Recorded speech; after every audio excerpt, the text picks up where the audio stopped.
What up, homies? Got another dream here from the Lord, and honestly, it is like there's so much to unpack. You know how I was like telling you guys that the Lord likes to use double entendres or like multiple meanings within a message? Well, I'll be darned, there's got to be like 20 messages in this one message. So I'm just gonna read the dream, and then we're gonna like just do a quick touch on it, and then I'll probably do a deeper dive, a longer video here throughout the week. I think I might break it down into parts and kind of talk about the deeper meanings of some of these dreams. But, well, not dreams, sorry, it's one dream. But there's just so much here, like, you know, when God does something cool and you're just like, what? Okay, anyway. All right, let's read it. So the dream was, during the summer, I went down to many people pitching tents alongside a river. It was a gathering for a ceremony. I looked to the river and seen a baptism happening. Oh yeah, and this gave me like Feast of Tabernacle like vibes. But anyways, so I seen a baptism happening, and I was filled with joy. So I made my way down to the water, and there was a ceremony, a renewing of vows between my parents. My two sisters stood holding their arms up. One had on a black dress, and the other had on a gold dress, and the sleeves had appeared to me to be attached together. So I stopped by to compliment them on their dresses, and I commented on the sleeves being attached. They looked at me and pulled their arms apart to show that the sleeves were not in fact attached, and the simple misunderstanding caused them to look at me with disdain. So I moved to the far edge of the crowd to watch the ceremony. I was in a black dress and I was crying. After the ceremony, my father came to me with a ray of sun around his head, and he said, I am glad to see you here. Are you going to stay a while? Referring to the end of the celebration. And I said, no, I will probably leave early in the morning because it is Sunday and I have the kids at home and a 4-hour drive. Planning to reach home by the 11th hour, and I woke up to the song Scars to Your Beautiful by Alyssa Carr. The lyrics go as follows: there's a hope that's waiting for you in the dark. You should know you're beautiful just the way you are. And so, whew, that's such a big dream. It was such a big dream, but for today, I kind of want to focus on basically the pain that we kind of all go through with, misunderstandings, being rejected by communities, by family. And it's really interesting here. So, there's a lot of things in this dream that touch on times and seasons. And as we know, there's a time and a season for everything under the sun. And one thing that really, really highlighted to me, there was the baptism that happened, which is a commitment to God, right? When people are coming to Christ. And I actually just witnessed a riverside baptism a few weeks ago when me and my husband took the kids down to the river. So I thought that was interesting because I was there just to witness. I wasn't a part of it. Like, I didn't know the church or anything like that, but it was pretty cool.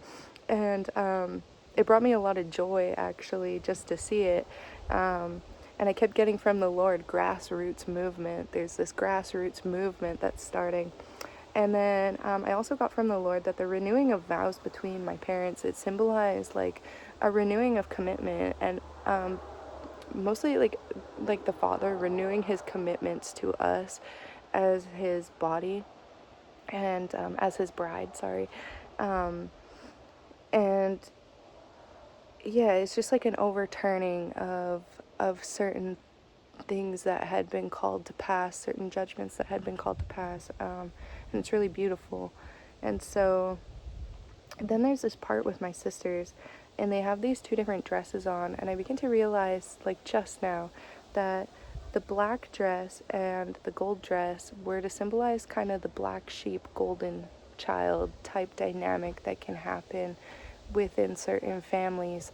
And I really do think that the Father has recognized these family dynamics, these patterns, these things that are happening, and between families, but also within his body. And it seems to be that they are being caused by a lot of misunderstandings. And so there's also this portion where I specifically heard the word disdain. Like, they looked at me with disdain, and I had to Google what that word meant. And disdain is when, like, somebody is like finds you unworthy of or like it's like contempt, like they just find you unworthy of respect or to acknowledge you. And so I think the Lord is kind of showing this here, that there's some of you that have felt that way, that have felt people are looking at you with disdain and that they're rejecting you, and that they just don't like you, and there's really nothing you can do about it. They won't understand you. They don't try to understand you. They don't want to understand you. They feel you're beneath them, whatever the case may be. And so I moved to the far edge of this crowd, and I was kind of like crying on the edge, right? It was like I had removed myself, but still watched the ceremony. And this in itself was kind of a double entendre. It was speaking to like the rejection from our sisters, our brothers, right? And also that like there was a experience that I had recently where the one and only time that I wore this black dress that I was wearing in the dream, and I had been sent by the Lord to heal a woman, and I wasn't able to do it because the people that were around her wouldn't let me talk to her. They just basically said no. And and it was interesting here because it was followed up by a conversation with my father, who was like, I'm glad to see you here. Are you going to stay a while? And it was like he was also kind of referring to like the mission, right? Like, are you going to stay? Are you going to stay to what I called you to do, even when it's hard? And that's kind of like that walking on fire, right? Like, he baptizes you with fire. And so I basically told him the same thing that I told the Lord that day that I didn't heal that woman. I said, no, like, I gotta leave. I've got kids at home. And so I think this is kind of talking about how, like, yes, we have responsibilities, but sometimes there's like a miracle, and we're like forfeiting the Lord's miracle when we don't follow what he's kind of like trying to lead us into.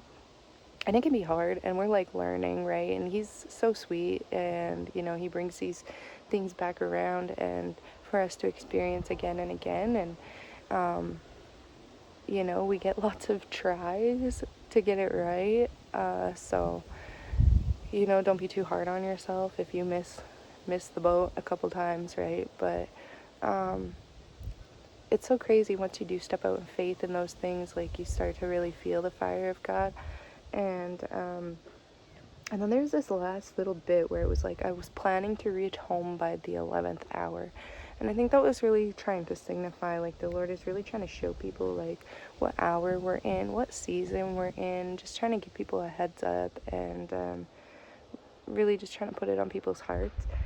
And this last song that we heard at the end there, that by Alyssa Carr, there's a hope that's waiting for you in the dark. You should know you're beautiful just the way you are. You don't have to change a thing.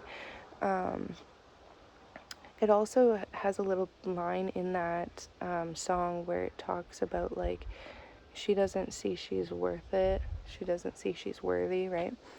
And so this kind of bit about, like, the siblings not seeing their worth, it's like God sees your worth. He does. You are worth it. You might not understand it, but you are worthy. You are called. You're anointed. You have a calling on your life. And people are going to talk their talk, and they're going to try and basically brush off your calling. They're going to try and brush off your anointing. They're going to try to explain it away